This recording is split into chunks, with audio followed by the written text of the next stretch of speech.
Hello guys, मैं सृष्टि उपाध्याय आपका हमारे यूट्यूब चैनल पीएलएड एलयू पे हार्दिक स्वागत है। गाइस, आप लोग को पता है कि हम बीएलएड फर्स्ट ईयर का जो फर्स्ट पेपर है बेसिक कॉन्सेप्ट ऑफ एजुकेशन, उसमें का सेकेंड यूनिट जो फिलॉसफी का है उसमें हमारा मीनिंग, कॉन्सेप्ट, डिफिनीशन और नेचर हो गया है। तो आज हम गाइस पढ़ेंगे स्कोप कि फिलॉसफी का स्कोप क्या है। तो गाइस आज की वीडियो शुरू करते हैं। दर्शन का विषय क्षेत्र, स्कोप ऑफ फिलॉसफी। भारतीय दर्शन के अनुसार दर्शन एवं जीवन में किसी प्रकार का अंतर नहीं है, अतः संपूर्ण जीवन को दर्शन का विषय क्षेत्र माना गया है। इसमें कहा गया है कि भारतीय दर्शन है उसके अनुसार जीवन और दर्शन में किसी प्रकार का अंतर नहीं है, संपूर्ण जीवन को ही दर्शन का विषय क्षेत्र माना गया है। इसका अर्थ है कि दर्शन हमारा किसी वस्तु के प्रति जो थिंकिंग है वही दर्शन कहलाता है। तो पूरा जीवन हम किसी वस्तु या किसी चीज़ के बारे में क्या सोचते हैं उसके लिए हमारी थिंकिंग क्या है वही दर्शन है, जिसके कारण से दर्शन और जीवन में किसी भी प्रकार का अंतर नहीं है। हम दर्शन को मुख्यतः दो रूप से ग्रहण करते हैं। पहला, सूक्ष्म तात्विक ज्ञान के रूप में। दर्शन को हम किन दो रूपों में ग्रहण करते हैं? पहला है सूक्ष्म तात्विक ज्ञान के रूप में और दूसरा है जीवन की आलोचना और जीवन की क्रियाओं की व्याख्या के रूप में। पहला है सूक्ष्म तात्विक ज्ञान के रूप में और दूसरा है जीवन की आलोचना और जीवन की क्रियाओं की व्याख्या के रूप में। एक शास्त्र के रूप में दर्शन के विषयों को अध्ययन किया जाता है। दर्शन के जो विषय हैं उसका एक शास्त्र के रूप में अध्ययन किया जाता है, ऐसे हमारे भारतीय दार्शनिक कहते हैं। तो पहला है, उसमें देखते हैं हम पहला किसके रूप में दर्शन के कौन से विषय क्षेत्र है जिसके कारण हम दर्शन का अध्ययन करते हैं। पहला है आत्मा संबंधी तत्व ज्ञान। जो हमारा पहला शास्त्र है वो क्या है? आत्मा संबंधी तत्व ज्ञान। इसमें आत्मा से संबंधित प्रश्नों पर विचार किया जाता है। यथा मतलब होता है जैसे आत्मा क्या है, आत्मा का स्वरूप क्या है, जीवन क्या है, आत्मा का शरीर से क्या संबंध है इत्यादि। आत्मा संबंधी तत्व ज्ञान में हम आत्मा के बारे में, जो आत्मा के संबंधित जितने भी प्रश्न हैं उसका अध्ययन हम आत्मा संबंधी तत्व ज्ञान जो शास्त्र है उसमें करते हैं।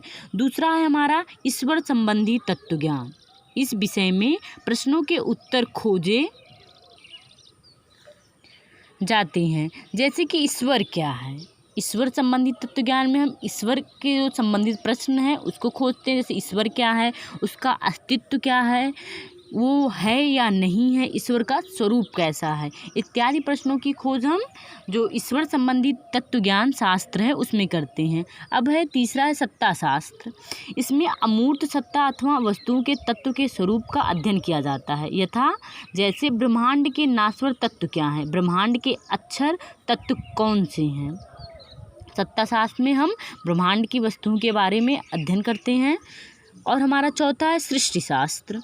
इसमें सृष्टि की रचना एवं विकास से संबंधित समस्याओं पर विचार किया जाता है। इसमें क्या किया जाता है सृष्टि शास्त्र में? इसमें सृष्टि की रचना कैसे हुई, इसमें कैसे कैसे विकास हुए, इससे जो संबंधित प्रश्न एवं समस्याएं उत्पन्न होती हैं उसका विचार हम सृष्टि शास्त्र में करते हैं। जैसे सृष्टि अथवा ब्रह्मांड की रचना भौतिक तत्वों से हुई, क्या ब्रह्मांड का निर्माण आध्यात्मिक तत्वों से हुआ इत्यादि प्रश्नों का खोज हम सृष्टि शास्त्र के माध्यम से करते हैं। अब हमारा पांचवा है सृष्टि उत्पत्ति का शास्त्र। इस शास्त्र में सृष्टि की उत्पत्ति के विषय में विचार किया जाता है। सृष्टि शास्त्र में जो है वो सृष्टि किससे बनी है इसके बारे में विचार किया जाता है। और जो सृष्टि उत्पत्ति शास्त्र है इसमें सृष्टि की उत्पत्ति कैसी हुई इसका अध्ययन किया जाता है। जैसे सृष्टि अथवा विश्व की उत्पत्ति किस प्रकार हुई, क्या इसकी रचना की गई, यदि हाँ तो इसकी रचना किसने की इत्यादि प्रश्नों की खोज हम सृष्टि उत्पत्ति शास्त्र में करते हैं। अब छठा है ज्ञान शास्त्र। इस शास्त्र में सत्य ज्ञान से संबंधित समस्याओं का हल खोजा जाता है। जैसे कि सत्य ज्ञान क्या है, इस ज्ञान को प्राप्त करने के कौन से साधन हैं, क्या मानव बुद्धि इस ज्ञान को प्राप्त कर सकता है इत्यादि। ज्ञान शास्त्र में ज्ञान से संबंधित प्रश्न किए जाते हैं कि ज्ञान क्या है और इसे प्राप्त कैसे किया जा सकता है इत्यादि। जो ज्ञान से संबंधित प्रश्न है उसका अध्ययन हम ज्ञान शास्त्र में करते हैं। नीति शास्त्र, इसमें व्यक्ति के शुद्ध एवं अशुद्ध आचरण से संबंध रखने वाली बातों का अध्ययन किया जाता है। नीति शास्त्र में जो हमारे आचरण से संबंधित प्रश्न होते हैं, जो समस्या होती है, उसका उत्तर या उसका अध्ययन के लिए हम नीति शास्त्र पढ़ते हैं। जैसे नीति क्या है, मनुष्य को कैसा आचरण करना चाहिए, मनुष्य का कौन सा आचरण नीति विरुद्ध है, इन सब प्रश्नों का उत्तर तथा इन सब समस्याओं की उत्तर पाने के लिए हम नीति शास्त्र का अध्ययन करते हैं। अब हमारा है तर्कशास्त्र, इसमें तार्किक चिंतन के विषय में विचार किया जाता है। तर्कशास्त्र में तार्किक चिंतन के विषय में विचार किया जाता है, जैसे तार्किक चिंतन कैसे किया जाता है, तर्क की विधि क्या है, तार्किक चिंतन का स्वरूप क्या है इत्यादि प्रश्नों का हम खोज या इत्यादि समस्याओं की उत्तर पाने के लिए हम तर्कशास्त्र का अध्ययन करते हैं। अब आगे है सौंदर्य शास्त्र, इसमें सौंदर्य विषयक प्रश्नों के उत्तर खोजे जाते हैं कि सौंदर्य क्या है, क्या भौतिक सुंदरता सौंदर्य या शारीरिक सुंदरता ही सौंदर्य है, इसमें कौन सीमित है कौन असीमित है, ऐसे सब प्रश्नों के खोज के लिए हम सौंदर्य शास्त्र का अध्ययन करते हैं। जैसे सौंदर्य क्या है, सौंदर्य का मापदंड क्या है, किससे हम जानते हैं कि यह व्यक्ति सुंदर है यह वस्तु सुंदर है, इन सब के लिए हम सौंदर्य शास्त्र का अध्ययन करते हैं। अब हमारा लास्ट है दर्शन का विषय क्षेत्र में दर्शन मनुष्य एवं जगत के संबंध का अध्ययन। दर्शन जीवन की आलोचना तथा जीवन की क्रियाओं की व्याख्या है। दर्शन जीवन की आलोचना तथा क्रियाओं की व्याख्या है। वह दर्शन मनुष्य का संबंध जगत से तथा जगत की विभिन्न गतिविधियों से क्या है अध्ययन करता है। जो हमारा दर्शन मनुष्य एवं जगत के संबंध का अध्ययन जो होता है, जिस शास्त्र से हम करते हैं, उसमें हम यह करते हैं कि जो मनुष्य है उसका जो हमारे चारों तरफ जीव जगत हैं उससे किस प्रकार से यह संबंध रखता है और उसकी विभिन्न गतिविधियों से इसका क्या संबंध है, इसका हम अध्ययन दर्शन मनुष्य एवं जगत के संबंध में करते हैं। जीवन का इस जगत से संबंध समाज और समाज की आर्थिक, राजनैतिक, शैक्षिक आदि क्रियाओं के साथ है।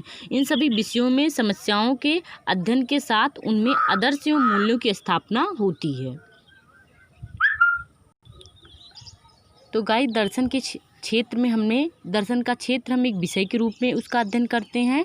तो हमने उसमें देखा कि आत्मा संबंधी ज्ञान, ईश्वर संबंधी तत्व ज्ञान, सत्ता शास्त्र, सृष्टि शास्त्र, सृष्टि उत्पत्ति का शास्त्र, ज्ञान शास्त्र, नीति शास्त्र, तर्क शास्त्र, सौंदर्य शास्त्र, दर्शन मनुष्य एवं जगत के संबंध का अध्ययन इत्यादि चीज़ें हमने दर्शन के शास्त्र में देखा। आई होप कि आपको यह वीडियो समझ में आई हो, आपको स्कोप ऑफ फिलॉसफी समझ में आया हो। अगर कुछ भी हो तो आप प्लीज़ कमेंट में बताइए, अदरवाइज़ वीडियो को लाइक करिए, कमेंट करिए, शेयर कीजिए। अगर वीडियो पसंद आया हो तो प्लीज़ चैनल को सब्सक्राइब करके बेल आइकन ज़रूर दबाइए। Thank you.